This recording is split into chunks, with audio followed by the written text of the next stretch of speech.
Assalamualaikum warahmatullahi wabarakatuh. Alhamdulillahi rabbil alamin. Wassalatu wassalamu ala asyrafil anbiya'i wal mursalin wa ala alihi wa sahbihi ajma'in. Asyhadu an la ilaha illallah wahdahu la syarikalah wa asyhadu anna Muhammadan abduhu wa rasuluh. Saudara-saudara peserta kuliah malam Jumat yang saya hormati, oleh karena sebagaimana kita ketahui bersama, walaupun kemudian ternyata disebabkan karena kesibukan kita, apa yang kita sudah ketahui sering terlupa dan terlalaikan, padahal justru merupakan tugas dan amanah yang secara khusus tidak dititip dan tidak diserahkan kepada makhluk yang lain. Sepenuhnya dan seluruhnya merupakan tugas dan tanggung jawab kita sebagai manusia di muka bumi ini dari Allah Subhanahu wa Ta'ala, yang justru kita dibikin begini ini, dibekali dengan berbagai macam potensi dan fasilitas serta kemampuan, adalah karena agama yang merupakan amanah, yang merupakan tugas dan tanggung jawab kita. Pada malam ini barangkali ada baiknya kita bertajam kembali, justru pada saat-saat terasa di sekitar kita Allah Subhanahu wa Ta'ala sudah mulai mengundang kita untuk berpikir lebih serius terhadap beberapa isyarat-isyarat alamiah yang kalau kita tidak tanggap, kehancuran kehidupan dunia ini merupakan dosa besar kita sebagai orang yang sadar kalau ini adalah tugas dan tanggung jawab kita. Kita semua juga sudah pada mendengar barangkali peristiwa-peristiwa yang terjadi di luar negeri, di Jepang, di Yunani. Banyaknya orang meninggal karena suhu panas yang begitu menyengat. Ya mungkin memang kita bisa berkata ini adalah akibat daripada kerusakan lingkungan, terlalu banyaknya pohon-pohon yang ditebang sehingga sinar matahari begitu tajam menyengat, sebab sudah tidak terhalang lagi oleh pepohonan dan perubahan struktur alam ini menciptakan kondisi-kondisi yang sudah tidak menolong. Itu yang dari segi fisik. Tapi dari segi non fisik, kehidupan manusia lebih parah lagi. Barangkali memang bapak dan saudara kita akan berkata, peduli setan dengan itu semua. Problema pribadi kita saja ini tak kunjung-kunjung teratasi. Dengan jaminan bahwa bapak-bapak dan saudara-saudara punya keyakinan akan kekuasaan Allah Subhanahu wa Ta'ala, disinilah bahasa keyakinan ini perlu kita manfaatkan. Selama ini memang kita barangkali agak keliru di dalam kehidupan kita. Kita dengan tidak sadar agak angku, agak pongah, agak sombong, agak takabur mengandalkan kemampuan pribadi kita, mengandalkan potensi yang kita miliki secara individu, disebabkan oleh karena pendidikan kita yang agak tinggi, jabatan kita agak baik, posisi kita agak menolong, kesehatan kita agak utuh, atau kita kebetulan berada dalam lingkungan keluarga yang agak berada di garis menengah,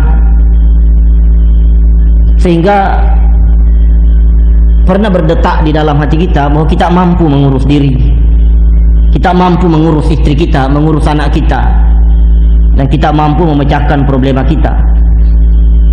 Walaupun kemudian ternyata dalam pengalaman hidup kita banyak sekali problema-problema yang tidak teratasi. Padahal Allah Subhanahu wa taala sudah menawarkan satu resep bahwa in tansurullaha yansurukum. Ini rumus, ini aksioma, ini informasi yang sangat bermutu untuk kita camkan selalu. Dan ini wahyu, ini Quran. Ini langsung disampaikan oleh Allah Subhanahu wa taala kepada kita, bukan untuk menjadi nyanyian, bukan untuk menjadi sekedar wirid, bukan sekedar untuk merasakan dan mengharapkan nilai mujizat yang ada di balik ungkapan itu.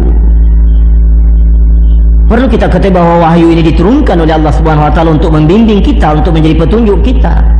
Jadi kalau ada ungkapan-ungkapan begini, mari kita sergap dengan penuh keyakinan. Kita terkam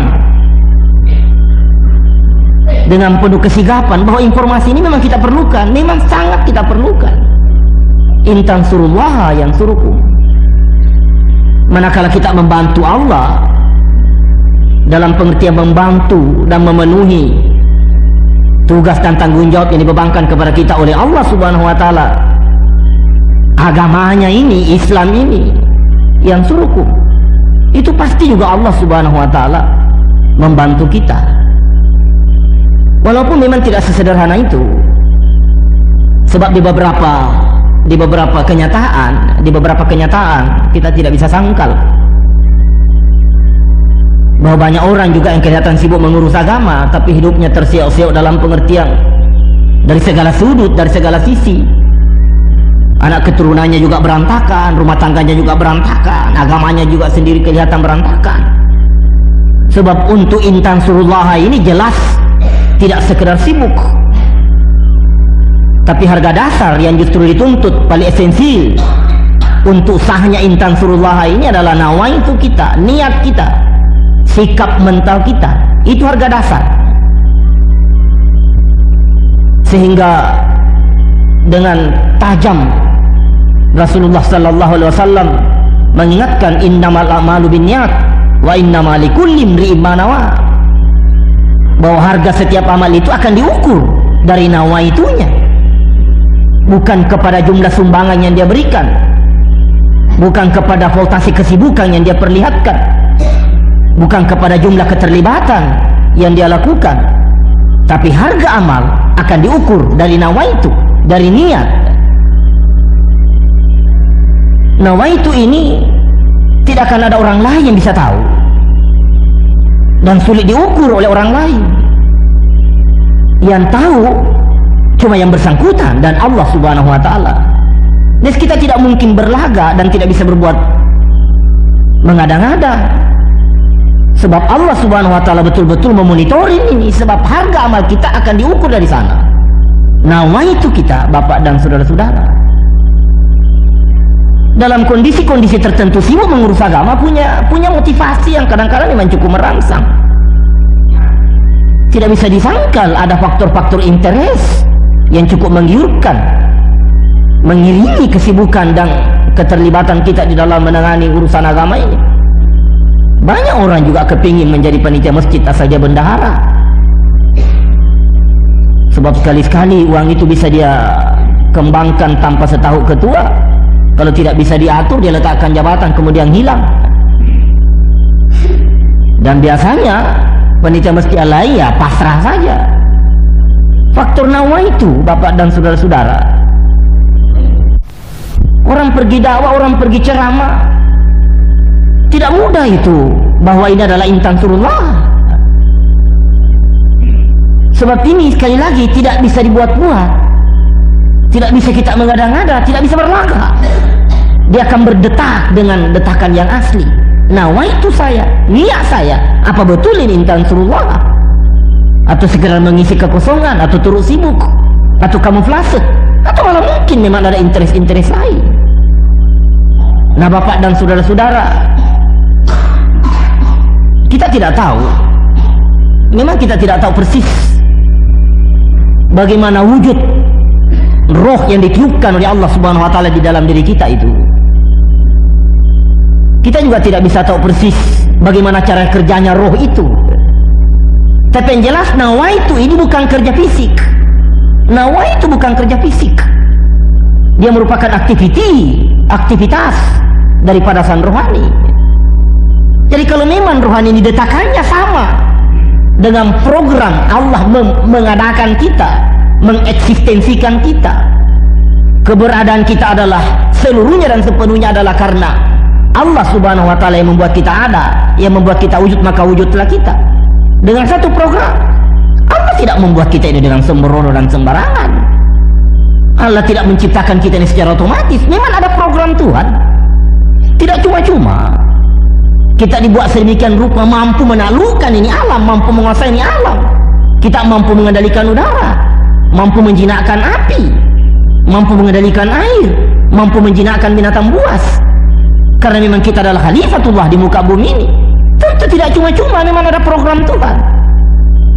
Dan potensi yang paling besar di dalam diri kita adalah roh itu. Manakala nawa itu sudah cocok, detakan rohania kita ini sudah sejalan dengan diktum bisloid pengangkatan kita ini ditandatangani langsung oleh Allah Subhanahu wa taala, sudah sejalan, sudah sejalin, sudah sama. Maaf Bapak dan saudara-saudara, tidak ada lagi problem. Di sanalah kita akan menemukan satu kepuasan yang luar biasa, satu kenikmatan yang luar biasa yang mungkin orang lain akan mencap kita gila. Bukan berarti kita tidak punya tuntutan apa-apa lagi, bukan tidak ada keinginan lagi, tapi itu saja rasanya sudah satu kebahagiaan. Rohani sudah puas, tidak ada benturan lagi Bapak dan saudara-saudara. Tidak ada lagi kerja yang lebih mengasyikkan, yang lebih menyenangkan selain daripada melakukan perintah Allah Subhanahu wa taala. Sebab sudah di setel Morse grup rohani kita memang ke sana jalannya. Manakala tidak ke sana jalannya, akan dirasakan ada ganjalan-ganjalan, hambatan-hambatan yang justru menciptakan keresahan-keresahan. Dan itu akan berakibat dengan problema rumah tangga, problema lingkungan, problema segala macam. Nah, semoga ini merupakan satu poin yang sangat mendesak untuk kita rampungkan dan selesaikan. Nawaitu Bapak dan saudara, kita perbaiki niat kita perbaiki nawaitu kita. Kalau ini sudah betul, kalau ini sudah beres, kalau ini sudah sejalan dengan program Allah Subhanahu wa taala, niat kita persis dengan yang dikehendaki oleh Allah Subhanahu wa taala, tinggal kita memanfaatkan jaringan-jaringan yang memang sudah disediakan oleh Allah Subhanahu wa taala antara roh kita dengan Allah Subhanahu wa taala lewat instalasi-instalasi yang memang sudah tersedia begitu banyak. Saya ulang sekali lagi, instalasi yang menghubungkan antara rohani kita dengan Allah cukup banyak disediakan oleh Allah Subhanahu wa taala di dalam Al-Qur'an, bimbingan-bimbingan teknis pemanfaatan instalasi itu. Nah, kalau memang nawaitu kita yang sudah benar, kita sudah mulai mengurus ini agama dan betul-betul mau melihat ini agama jalan, mau melihat ini agama tegak, mau melihat agama ini dominan di dalam kehidupan umat manusia sedunia ini, bukan juga kita akan berkata bahwa otomatis segalanya akan beres, tetapi perasaan kita beres. Apa yang dianggap orang sebagai problema bagi kita bukan lagi satu problema. Orang problema besar itu kalau tidak punya kulkas di rumah. Tapi bagi orang yang berjuang di jalan Allah itu bukan masalah. Betul-betul bukan masalah. Ini bukan dibikin-bikin. Ada orang sudah merupakan satu pukulan dan luar biasa malunya. 1 bulan bisa berkali dengan istrinya kalau di rumah tidak ada kursi. Tidak usah tidak ada kursi. Kursinya yang sudah bertahun-tahun tidak terganti-ganti, itu problema besar baginya. Bisa kelahi itu gara-gara menjelang lebaran. Karpet di ruang tamu tidak tertukar, jendela tidak terganti, kursi tidak terrehab. Itu betul-betul bagi orang itu satu problem. Tapi orang yang memperjuangkan agama, orang yang sudah aktif intan surullah, itu sama sekali bukan problem. Betul-betul bukan problem. Tapi jangan juga timbul kesan kalau begitu apa umat Islam atau mujahid atau pejuang atau orang yang membantu agama Allah hidupnya akan murah-marit, sembrono, rumahnya kotor, hidupnya tidak menggiurkan. Tidak. Justru karena tidak problem yang suruhkum, Allah akan turut bekerja aktif sebagai kompensasi wujud daripada janjinya intan surullah yang suruhkum. Cukup banyak bukti Bapak dan saudara-saudara, cukup banyak bukti. Barangkali cukup bijaksana untuk kita tidak harus menyebut nama. Tapi bagi Bapak dan saudara-saudara yang mau lihat bukti, silahkan buka mata. Tidak jauh berjalan, tidak lama mencari, fakta demi fakta kita akan temukan bahwa apa yang bagi orang satu problema, bagi orang yang intan surullah bukan problema. Semua akan teratasi dengan sendirinya. Problema kita bagi pejuang itu ya kalau kita sudah berjarak dengan Tuhan, barulah kita rasakan sebagai problema. Memang kita rasakan betul-betul satu kerugian kalau tidak bangun salat lain, dan itu memang menjadi sumber keresahan. Kayak apa ini? Kalau kehilangan uang 100.000 mungkin juga akan terasa sebagai satu kerugian, tapi cepat selesai. Kalau uang ada 100.000 memang ada masalah, kita mau beli ini mau beli itu, tapi kalau tidak ada, tidak usah beli, selesai masalah Bapak dan saudara. Sederhana sekali. Pada waktu ada uang 1 juta, macam-macam problema, sebab Vespa yang kita mau beli harganya 1,5 juta. Sedan yang kita mau beli harganya 15 juta, tambah besar problema. Tapi begitu hilang uang 1 juta, habis problem, tidak usah beli Vespa, jalan kaki saja. Merupakan satu rekreasi, merupakan satu olahraga. Tadinya kan juga memang tidak ada. Ya begitu rumus sederhananya Bapak dan saudara-saudara. Tapi kalau mulai berjarak dengan Allah, tidak salat lain, baca Quran kok tidak mengasihkan ini. Sebab siapa sih yang tidak punya pengalaman? Kadang kita baca Quran memang enak itu, kadang baca Quran malasnya juga tidak ketulungan, baru buka sudah ngantuk. Baca 1 ayat kok rasanya berat betul, tapi kadang baca 5 lembar 1 juz asik. Nah justru pada waktu ada timbul rasa malas, itu merupakan keresahan rohania. Kita rasakan ada kemiskinan, ada yang hilang di dalam diri kita. Nah Bapak dan saudara-saudara, semoga dengan nawaitu yang baik menyisihkan waktu dalam 1 minggu 1 hari setiap hari Minggu ini, bagi yang sudah terlibat, betul-betul dengan niat untuk li'ila'i kalimatillah yang ulia, memang melihat ini agama tegak. Kenapa?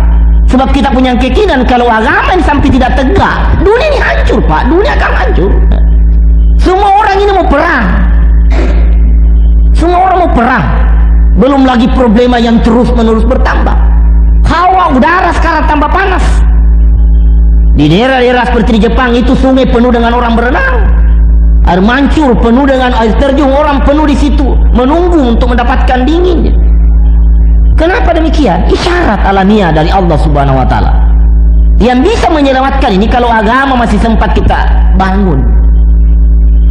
Sebagaimana juga sudah sering kita kemukakan, jangan kita harapkan pemerintah sudah sibuk membuat jalan raya, sudah sibuk membuat perumnas, sudah sibuk rakorban, rakerdal, apa segala macam Bapak dan saudara, sudah sibuk dengan pekerjaan rutin.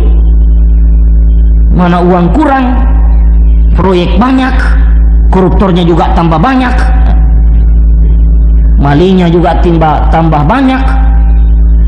Belum lagi problema pendidikan, problema politik, problema sosial, problema budaya. Agama ini, sebagaimana kita ketahui bahwa departemen yang paling kurang anggarannya sekedar tidak mati, departemen agama. Itu pernah saya usulkan, dibubarkan saja departemen agama ini daripada anggaran tidak cukup. Lebih baik diswastakan itu departemen agama. Jadi uang untuk menggaji pegawai departemen agama itu dapat digunakan untuk sepenuhnya mendukung ini proyek-proyek keagamaan.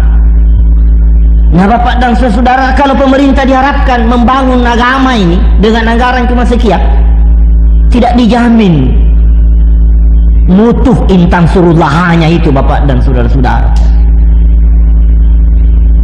Lantas kita akan berkata biar aja. Nah Bukan sederhana itu kata-kata biar saja. Sebab dosa kita sebagai khalifah, kalau sampai kita punya andil di dalam upaya menegakkan agama tidak memadai, itu dosa besar sebagai khalifatullah di muka bumi ini. Tidak sederhana itu Bapak dan saudara, fasilitas, kondisi, kemampuan. Kita ini kan serba hebat ini ceritanya ini. Kita mampu terbang sebagaimana burung padahal kita tidak punya sayap. Kita mampu berenang malah menyelam sebagaimana ikan. Kita mampu menciptakan apa yang bapak-bapak sudah saksikan sekarang. Kenapa ini kemampuan-kemampuan itu diberikan oleh Allah Subhanahu wa taala? Dan ini betul-betul kemampuan gratis. Kemampuan gratis. Sebab suruhlah makhluk lain kasihan sekolah. Seperti kera. Suruhlah dia masuk di fakultas, di perguruan tinggi bertahun-tahun. Hakikat keraknya tidak akan hilang Bapak dan saudara. Kalau dia pakai jas, pakai dasi, malah tambah geli kita, malah tambah lucu, tambah jadi olok-olokan. Belum lagi kalau dia disuruh belajar matematika, kerak disuruh belajar matematika. Apa bukan gurunya lebih kerak? Apalagi kalau burung-burung, hewan, tidak bisa seperti kita. Manusia ini memoles-moles dirinya, dia sejelek-jeleknya dia akan berubah, kelihatan agak gagah, agak cantik. Apalagi sekarang ada operasi plastik, operasi penipuan. Kenapa ini? Kenapa segala kemampuan ini diberikan kepada kita? Sebab memang kita punya tugas. Tidak mungkin Allah memberikan ini kemampuan kalau hanya sekedar untuk makan, kawin dan tidur. Tidak mungkin. Agama ini memang memerlukan potensi untuk menegakkannya. Memang memerlukan potensi, memerlukan dukungan kekuatan untuk tegaknya ini agama. Sepanjang sejarah kita lihat itu pengorbanan terus dituntut dalam upaya menegakkan agama, Pak. Memang diperlukan pengorbanan, diperlukan kerja keras. Nah, alhamdulillah, semoga dapat disadari dan dicamkan baik-baik bahwa keberadaan kita di pesantren Hidayatullah ini sebagai lembaga perjuangan, sebagai lembaga perjuangan. Marilah kita terlibat di pesantren ini sebagai pejuang, sebagai mujahid, dalam rangka menegakkan ini agama, bukan dalam rangka apa-apa, dalam rangka menegakkan agama. Sama sekali itu harus dihilangkan. Tidak ada interest untuk kaya, apalagi untuk ikut berkuasa, tidak ada. Kita hanya mau melihat agama tegak, agama jalan, agama dominan di dalam kehidupan kita. Sebab di samping itu memang kewajiban kita sebagai persyaratan untuk selamat kelak nanti di akhirat dan juga selamat di dunia. Juga supaya alam ini, kehidupan ini tenteram hanya dengan agama.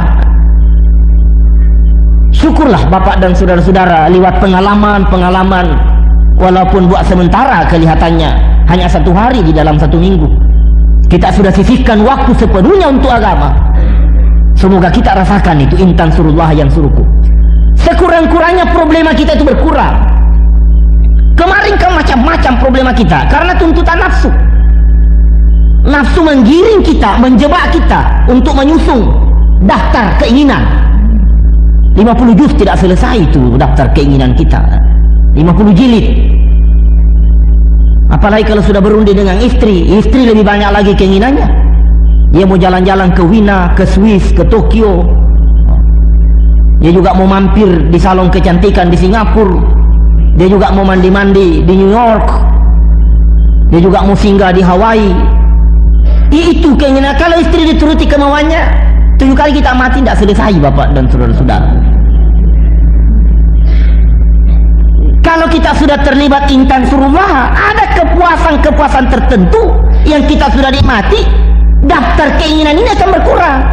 Ternyata kita sadar bahwa keinginan-keinginan ini bukan keinginan yang menggembirakan, bukan keinginan yang membahagiakan, bukan hal-hal yang merupakan jaminan bahwa kalau ini terpenuhi maka senanglah kita. Ini malah petaka. Itu tiba-tiba ada kesadaran begitu, berubah itu daftar keinginan kita. Tiba-tiba daftar keinginan kita mau salat lain tiap malam yang khusyuk, mau bersedekah membantu orang lain yang ikhlas, mau terlibat lebih banyak lagi dalam mengurus agama. Tiba-tiba itu keinginan kita, mau menyentuh yatim dalam jumlah lebih banyak.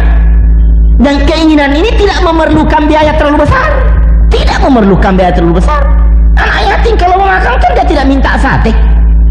Anak yatim sinting itu bapak dan saudara, kalau mau diberi makan bilang saya tidak mau, sebagai anak yatim harus sate.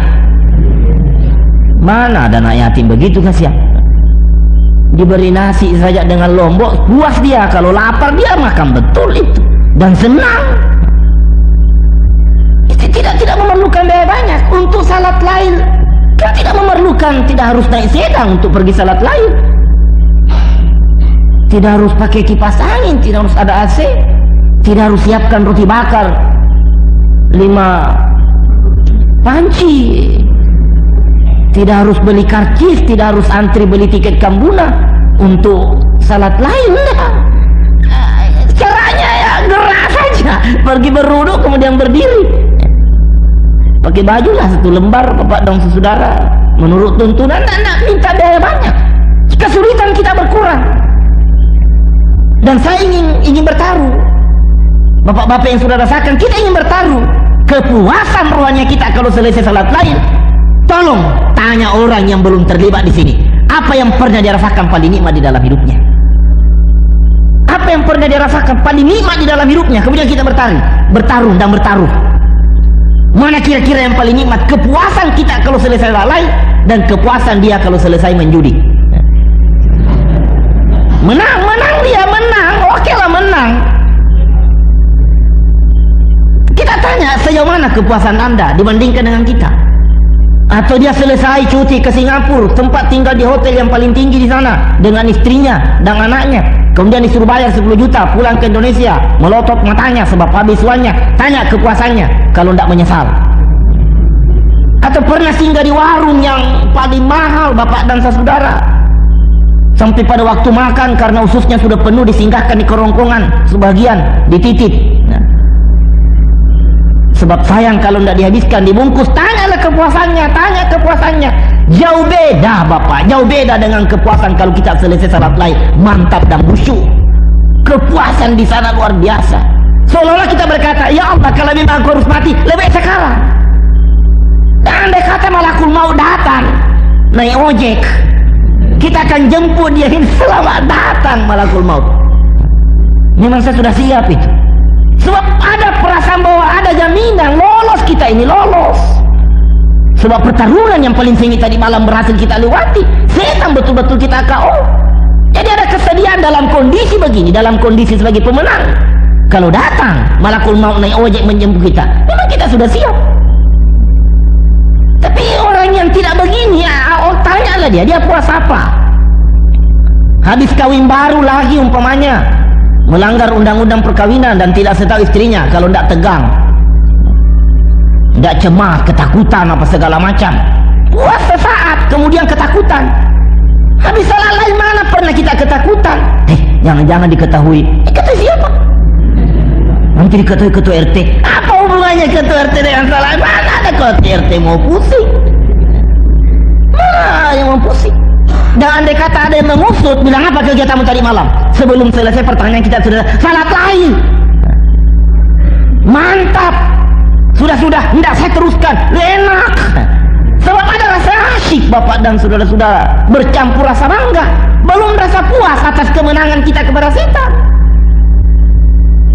Ini mahal.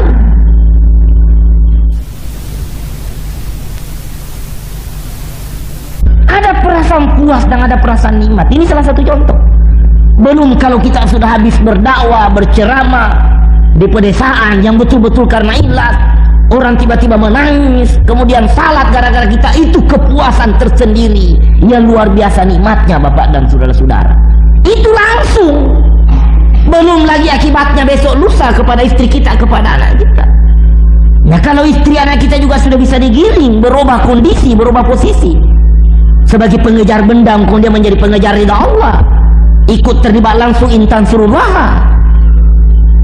Setiap suami mau pergi dakwah jauh lah, istri menitip, tolong ini saya punya uang sendiri, hak saya, milik saya, 1.000 rupiah, serahkan kepada orang di desa, sumbangkan di masjid yang bapak kunjungi.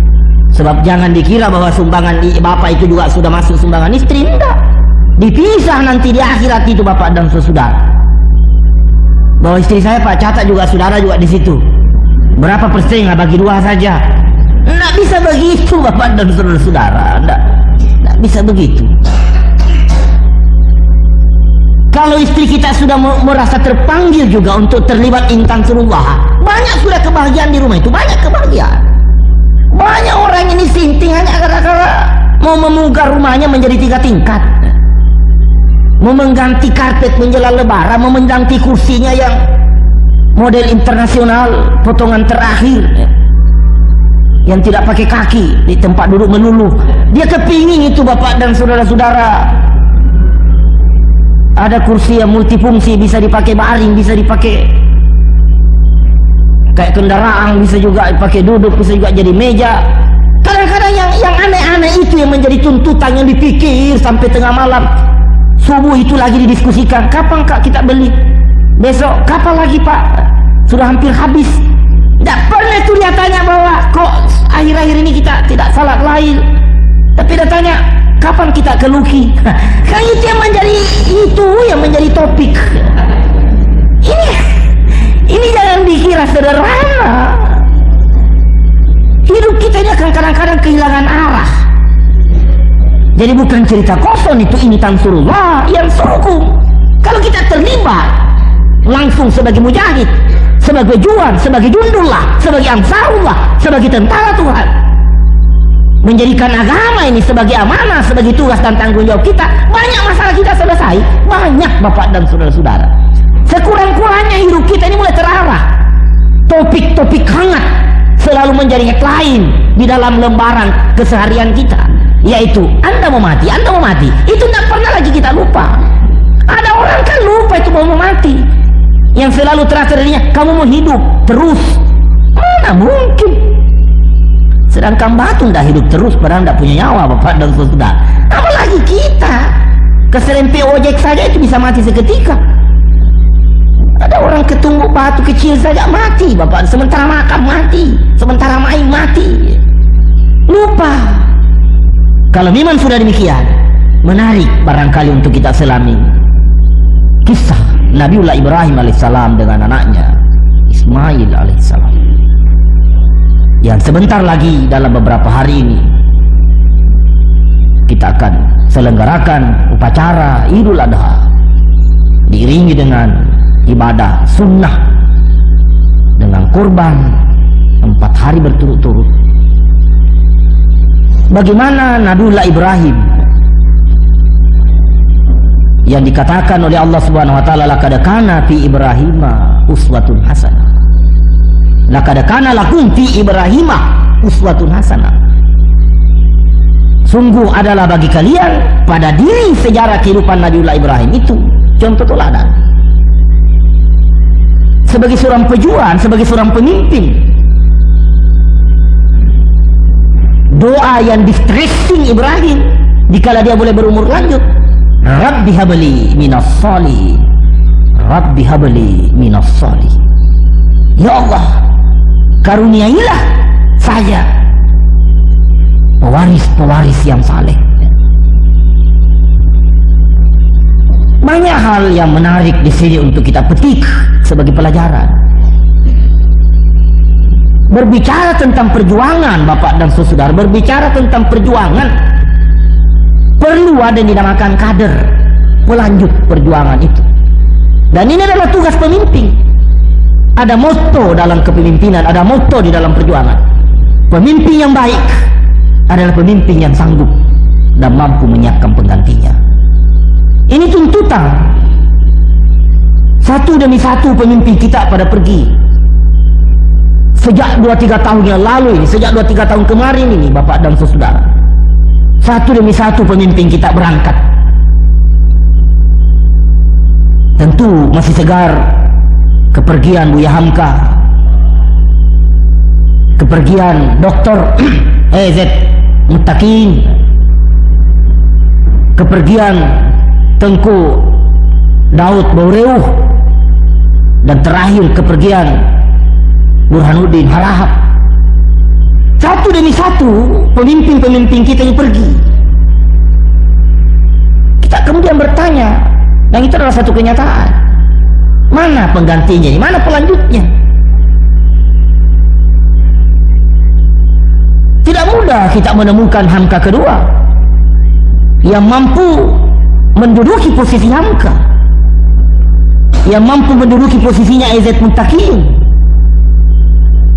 yang mampu menduduki posisinya Ayah Daud Baurew Burhanuddin Arab. Ini adalah satu tantangan, ini adalah satu tuntutan. Kalau mau berbicara tentang kelanjutan perjuangan Bapak dan saudara-saudara, yang perlu mendapat perhatian serius adalah kader, pewaris perjuangan ini. Ini bukan sederhana. Bapak jangan kira dan jangan membayangkan bahwa anak Bapak yang sekarang ini rajin salat sudah cukup begitu. Yang sudah sering ke masjid sudah memadai. Dan sebentar lagi Bapak akan mati, akan meninggal dunia, mengakhiri masa bakti. Anak kita akan meneruskan. Situasi sekarang ini tidak semudah yang kita bayangkan. Tidak sesederhana yang barangkali kita ketahui. Cukup berencana program untuk memurtakan anak-anak kita. Kalau ulama-ulama dan figur-figur kita ini pada pergi, siapa lagi yang menciptakan suasana yang dapat menyelamatkan anak kita? Yang merangsang kita sekarang ini, suasana yang merangsang sekarang anak kita adalah hal-hal yang justru untuk merusak mereka. Dan ini adalah sekali lagi tanggung jawab kita semua, Pak. Itulah sebabnya saya berharap terus keberadaannya. Dan anak-anak kita dilibatkan. Anak-anak kita di SMP, di SMA dibawa, ini dibawa, Pak. Sambil, sebab yang namanya kader itu tidak mudah, tidak gampang.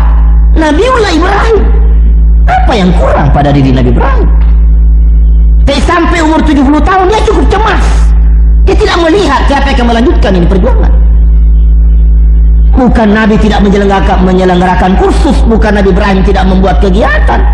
Memang tidak gampang. Sementara musuhnya adalah Namrud, raja di raja. Dapat dimaklumi kalau Nabi Ibrahim tidak berhasil barangkali menyiapkan kader. Sampai dia perlu meratap, meraung dalam bentuk doa, munajat. Rabbi habli minas salihin. Ya Allah, karuniai saya ini anak keturunan, kader generasi pelanjut yang saleh, yang dapat menerima ini amanah. Sebab dosa baginya kalau sampai dia tidak bisa mempersiapkan tenaga yang bisa melanjutkan ini pekerjaan. Sebagai khalifah, sebagai pemimpin, itu dosa. Perlu barangkali Bapak dan saudara kita serius men-stressing dalam kaitan ini, betapa mahalnya itu kader, betapa mahalnya itu kader. Mungkin kita bertanya, kader itu yang kayak apa? Yang kayak Ismail itu, yang kalau disuruh diminta untuk jadi potong, enak aja mengatakan satajiduni insyaallah minas sabirin. Ini ada perintah, kamu harus dipotong, silahkan kerjakan. Kalau memang itu perintah, engkau akan mendapatkan, saya rela menerima pemotongan itu, penyembelihan itu. Itu kader Bapak dan saudara-saudara yang tidak tanya macam-macam. Kalau ditugaskan ke sini, ditugaskan ke sana, tunggu dulu, apa sudah dipikirkan baik-baik ini? Sudah. Apa sudah ditinjau dari segini? Sudah. Biayanya mana? Nabi Ismail mau disembelih tidak tanya macam-macam. Kalau memang itu perintah dari Tuhan, kalau memang ada perintah begitu itu, ya ayah, satajiduni insyaallah minas sabirin. Engkau akan dapatkan, saya rela menerima penyembelihan itu. Mungkin Bapak dan saudara-saudara kita bisa bertanya, apa kira-kira organisasi-organisasi Islam, apa kita sudah punya kader-kader yang bentuknya begini ini, yang terorganisir dengan baik?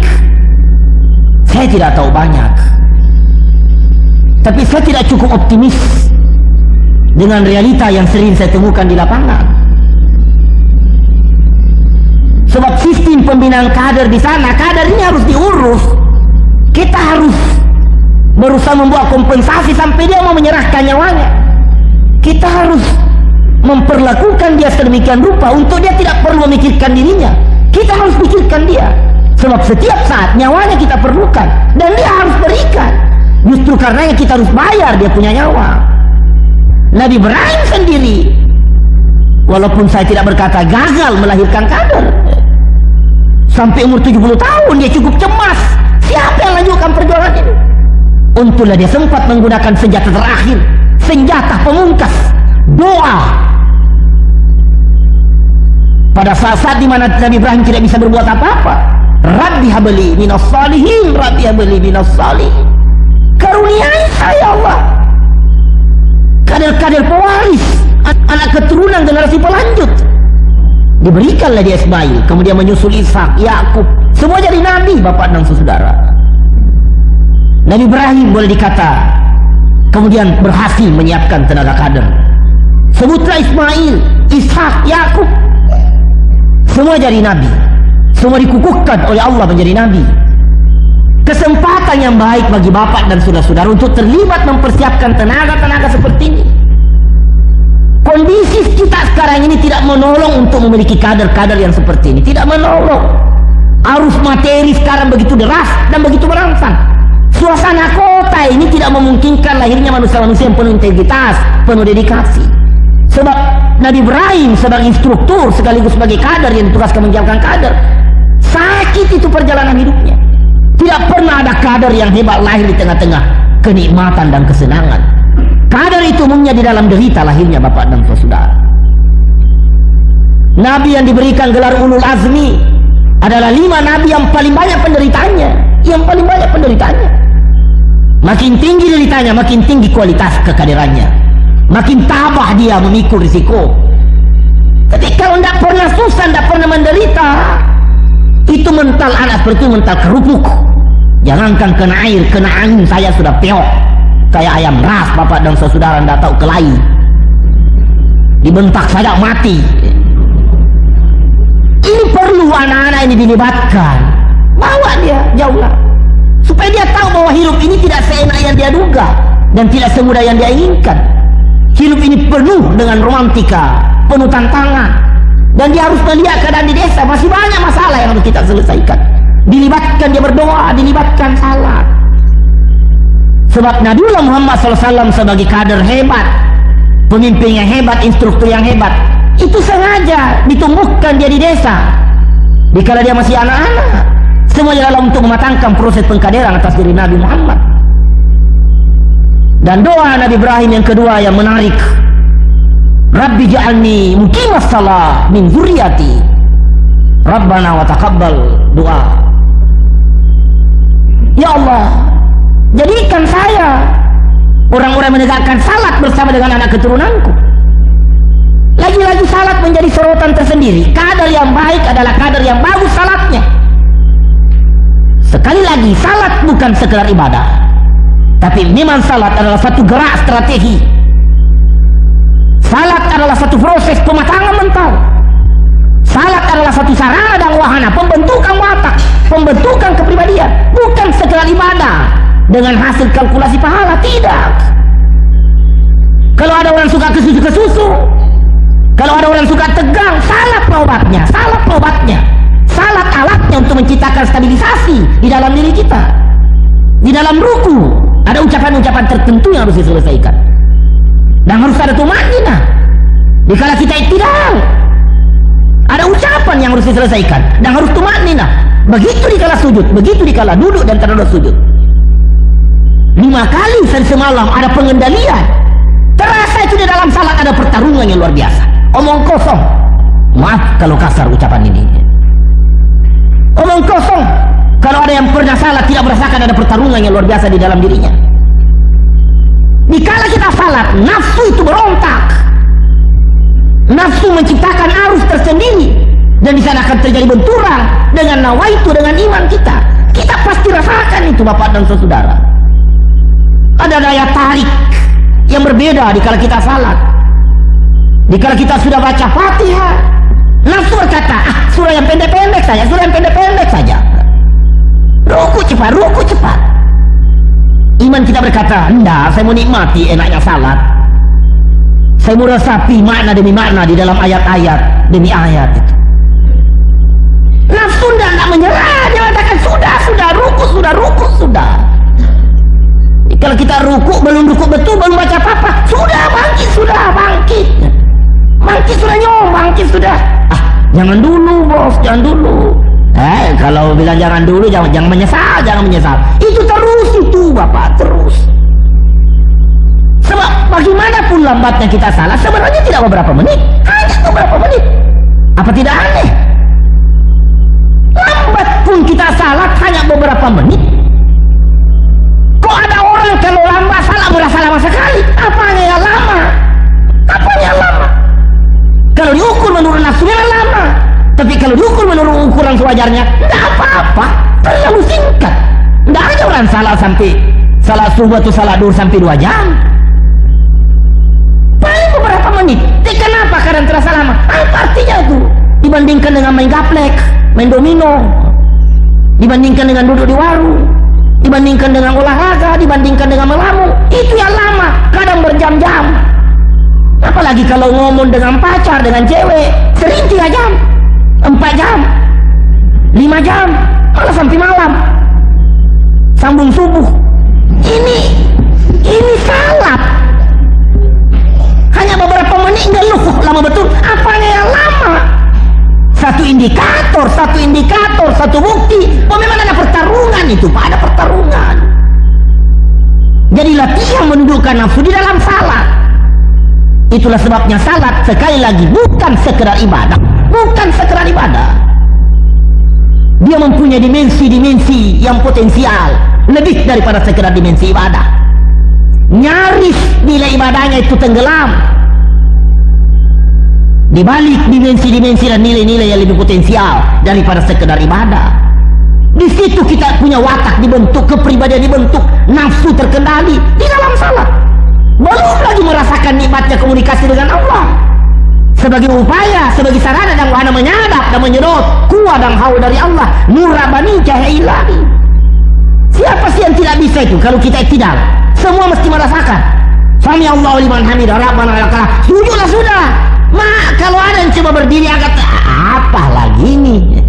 Apalagi kalau salat sunat, mana mau bisa berhenti lama kalau tidak? Mana?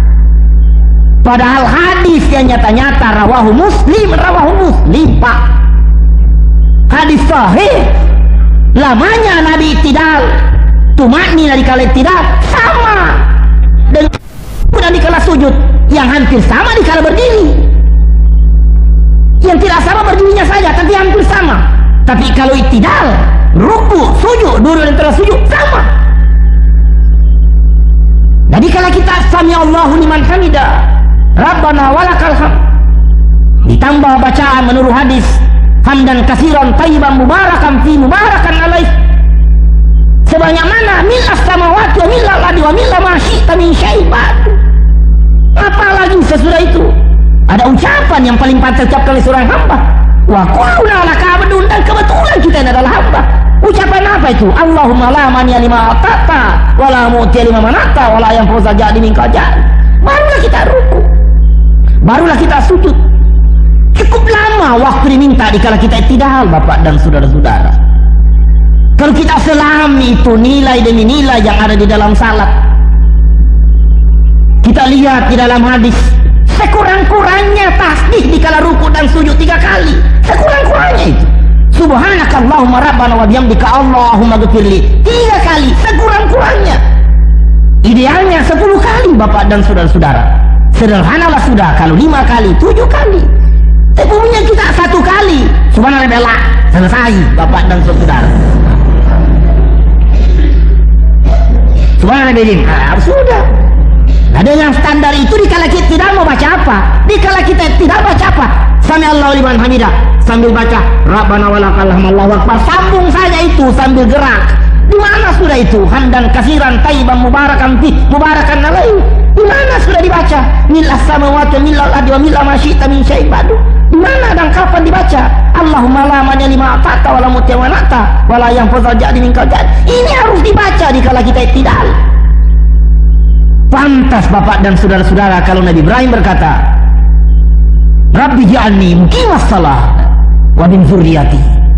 Ya Allah, jadikan kami ini sebagai kader, sebagai pejuang, orang-orang yang mendirikan salat. Sebab di dalam salat ada kekuatan, Bapak dan saudara-saudara. Di dalam salat ada potensi, di dalam salat ada kehebatan. Kenapa umat Islam begini nasibnya sekarang ini? Saya yakin salat kita yang tidak beres. Yang pertama, nawaitu kita untuk berjuang tidak beres, Bapak dan saudara-saudara. Dan yang kedua, harga kader tidak pernah kita lihat sebagai sesuatu yang tinggi, yang mahal.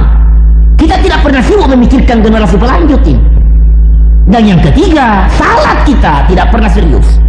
Dan untuk ketiga pekerjaan ini, Bapak dan saudara, memang memerlukan pengorbanan. Memerlukan pengorbanan. Dan supaya pengorbanan ini selalu ada, disitulah urgensinya ada kader.